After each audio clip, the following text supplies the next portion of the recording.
নমস্কার, আমি আচার্য সোমনাথ শাস্ত্রী বলছি। আজ আমার আলোচ্য বিষয় হলো লগ্ন এবং রাশি।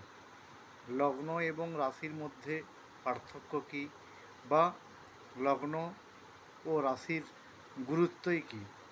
বেশিরভাগই মানুষ, অর্থাৎ যারা জ্যোতিষ অনুরাগী, তারা রাশির সাথে বেশি পরিচিত।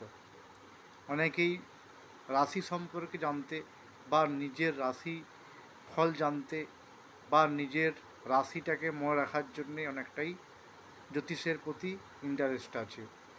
রাশি প্রথমত যটা, লগ্নও তটা। মেষ লগ্ন বা মেষ রাশি, বৃষ লগ্ন বা বৃষ রাশি, মিথুন লগ্ন বা মিথুন রাশি, কর্কট লগ্ন বা কর্কট রাশি, সিংহ লগ্ন বা সিংহ রাশি, কন্যা লগ্ন বা কন্যা রাশি, তুলা লগ্ন বা তুলা রাশি, বৃশ্চিক লগ্ন বা বৃশ্চিক রাশি, ধনু লগ্ন বা ধনু রাশি, মকর লগ্ন বা মকর রাশি, কুম্ভ লগ্ন বা কুম্ভ রাশি, মীন লগ্ন বা মীন রাশি। এরপর যেটা মূলত প্রাধান্য, অনেকেই বলে যে রাশি এটা, তার লগ্নও কি এটা। লগ্ন এবং রাশি দুটোই কিন্তু জাতক জাতিকাদের জন্মকালীন সময়, জন্মের দিন, জন্মস্থান থেকেই নির্দিষ্ট বিচার অনুপাতে অঙ্ক যে ক্যালকুলেশন থাকে, তার উপরে সূর্যের উদিত বিন্দু ধরে লগ্ন, রাশি ইত্যাদি যেটা আমাদের ক্যালকুলেশনের নিয়ম, সেই ধরে কিন্তু তৈরি করা হয় একটা কুণ্ডলিতে বা কুষ্ঠিতে।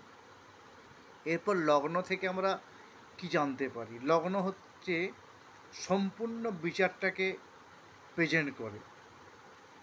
যে কোনো কিছু বিচার করতে গেলে লগ্নের প্রাধান্য অনেক বেশি। লগ্ন মানে আপনি নিজে, আপনার নিজের শরীর, আপনার নিজের দেহ, আপনার পুরো বডি কন্ট্রোল করছে। আপনার পরিবার, পরিবেশ, বংশ, পরিস্থিতি, বিশেষ করে মস্তক লগ্নতে কিন্তু কুণ্ডল করে। তো এই লগ্নতে এই যে নিজের শরীর কন্ট্রোল হচ্ছে, তার লগ্ন বাদ দিয়ে কোনো কুণ্ডলী কিন্তু বিচার করা কোনো মতেই সম্ভব নয়।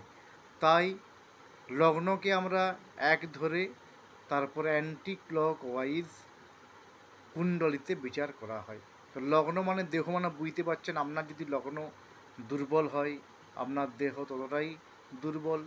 আপনার লগ্নভাব যদি সবল হয়, ততটাই কিন্তু আপনার সবল। এবং লগ্ন যদি দুর্বল হয়, গ্রহ, বাকি গ্রহরা সবল হলেও কিন্তু পূর্ণভাবে ফল দিতে পারে না। অর্থাৎ গৃহের ভিত, বাড়ির ভিত যদি দুর্বল হয়, কোনো মতেই সেই বাড়ি কিন্তু টিকবে না, ভেঙে যেতে পারে, বসে যেতে পারে। তো লগ্নের গুরুত্ব এই জন্যে প্রচণ্ড বেশি, এবং এই জন্য নিখুঁত সময়টা প্রয়োজন হয়। রাশি কি? রাশি হচ্ছে আমাদের মানসিক প্রক্রিয়া, মনকে কন্ট্রোল করে। অর্থাৎ দৈহিক যে ক্ষমতা সেটা লগ্ন, মানসিক ক্ষমতা সেটা কিন্তু আমাদের রাশি। রাশির গুরুত্ব অপরিসীম। প্রতিদিন যে রাশিফল বিচার হয়, এতে কিন্তু রাশি থেকে নির্গত হয়। যে দশা অন্তর্দশা তৈরি হয়, রাশি থেকেই তৈরি হয়। যে নক্ষত্র বিচার হয় বা নক্ষত্র তৈরি হয়, নক্ষত্রের যে আমরা কুণ্ডলিতে সাজাই, রাশি থেকেই কিন্তু গঠিত হয়। রাশি বলতে চন্দ্র যে লগ্নে বসবে সেটাই কিন্তু আপনার জন্ম রাশি। আপনার হয়তো মেষ লগ্ন, তাতে কিন্তু চন্দ্র বসেছে, মেষ রাশি হবে। তো যে কোনো কুণ্ডলিতে চন্দ্র যে রাশিতে বসবে সেটাই তার ফিক্সড জন্ম রাশি। তো এই ক্ষেত্রে আমাদের মনের যে প্রাধান্য, মনের যে জোর, মনের যে পজিটিভনেস, রাশি কিন্তু কন্ট্রোল করে, অর্থাৎ চন্দ্র কন্ট্রোল করে। আর লগ্ন তো নির্দিষ্ট একটা থাকছেই। তার লগ্নকে নেতৃত্ব বিশেষ করে বলা যেতে পারে রবি। রবির যে পজিটিভনেস লগ্নকে একটা প্রতিরোধ ক্ষমতা কন্ট্রোল করে। তো লগ্ন এবং রাশি দুটোই কিন্তু জানতে হবে। আপনি রাশিফল জানতে গেলে, গোচর জানতে গেলে চন্দ্রকে প্রাধান্য দিতে হবে। আবার পূর্ণ বিচার করতে গেলে লগ্নকে কিন্তু প্রাধান্য দিতে হবে।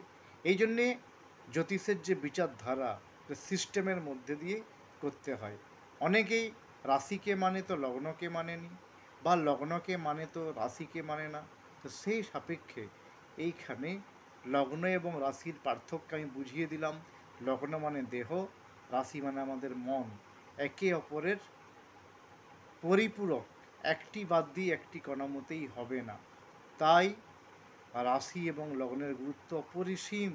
যাদের লগ্নভাব দুর্বল তাদের শারীরিক প্রচণ্ড প্রবলেম থাকবে, যাদের রাশিভাব দুর্বল মানসিক ডিপ্রেশন, মানসিক অশান্তি প্রাপ্তি ঘটবেই ঘটবে। যাই হোক, যদি আপনাদের এই ভিডিও ভালো লাগে অবশ্যই কমেন্ট করবেন, সাবস্ক্রাইব করবেন। আরও নিত্য নতুন আমি রিসার্চ করে আমার ভিডিওতে আমি বলবো। আমার অভিজ্ঞতা জ্ঞানের মাধ্যমে ভালো থাকুন, ঈশ্বর মঙ্গল করুন। আমার জ্যোতিষগুরু আচার্য সোমনাথ চক্রবর্তীর চরণে প্রণাম জানিয়ে, আমার ইষ্টগুরু বাবা লোকনাথের চরণে প্রণাম জানিয়ে, যারা যারা ভিডিও দেখছেন তাদের মঙ্গল কামনায় ঈশ্বরের কাছে প্রার্থনা করি ভালো থাকুন। জ্যোতিষের মাধ্যমে আপনাদের যদি ভালো কিছু ঘটে এটাই আমার প্রাপ্তি। জয় গুরু লোকনাথ, জয় মা তারা, জয় মা কালী। সকলকে দেবী পক্ষের শুভেচ্ছা, শারদীয়ার শুভেচ্ছা। ভালো থাকুন, মা দুর্গা আপনাদের মঙ্গল করুন এই কামনা করি।